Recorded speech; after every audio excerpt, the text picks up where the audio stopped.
Reagan, you needed? Wait, who's on deck? Telltale Heart is on deck. Oh, I just read.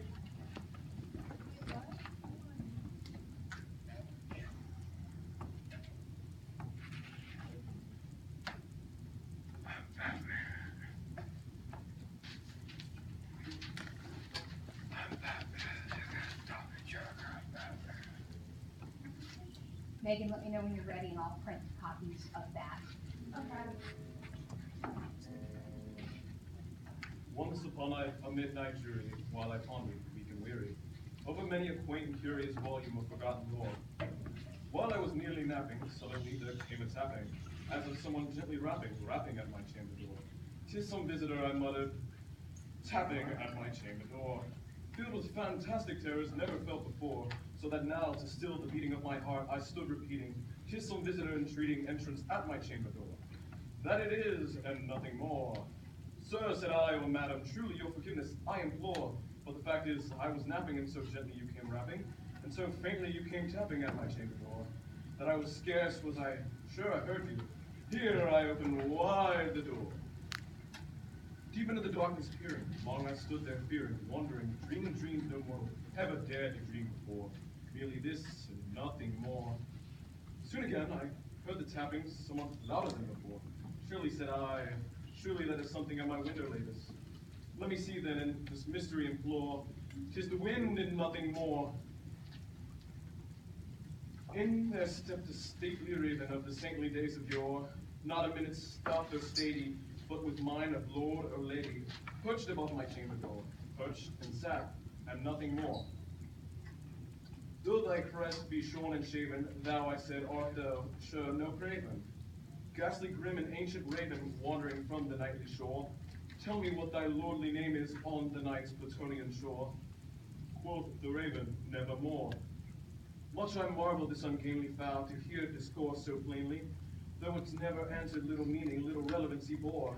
No living human being ever yet was blessed with seeing bird above his chamber door, with such a name as Nevermore. Nothing further then he uttered, not a feather then he fluttered, till I scarcely more than muttered, other friends have learned before. On the morrow he will leave me, as my hopes have learned before. Then the bird said, "Nevermore." Raven, Then upon the velvet sinking, I betook myself to thinking. Fancy unto fancy, thinking what the ominous bird of yore, with this grim, ungainly, ghastly gauntlet, an ominous bird of yore, meant in croaking "Nevermore." That I sat engaged in guessing, but no syllable expressing. This and more I sat divining, with my head at ease reclining. She shall press, nevermore. Then I thought the air grew denser. "Wretch," I cried, thy God hath lent thee. By these angels he hath sent thee. Respite, respite from thy memories of Lenore. Quaff, oh quaff, and forget this lost Lenore. Quoth the raven, "Nevermore." "Prophet," said I, "thing of evil, prophet still, if bird or devil, whether Templar sent, or whether tempest tossed here, there ashore. Desolate yet all undaunted, on this desert land enchanted, on this home by horror haunted, tell me truly, I implore. Is there balm in Gilead? Tell me, I implore." Quoth the raven, "Nevermore."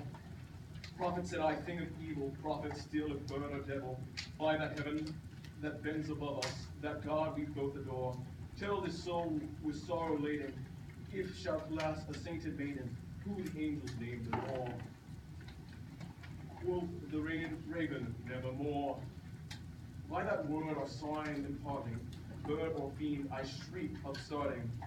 "Get thee back into the tempest, leave no black plume as a token of that lie soul hath spoken. Leave my loneliness unbroken. Take thy beak from out my heart." Quoth the raven, "Nevermore." And the raven, never fitting, still sitting just above my chamber door.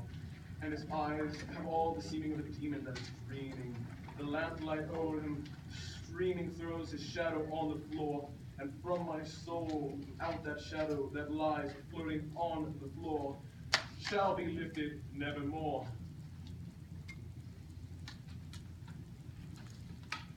Cut. Okay.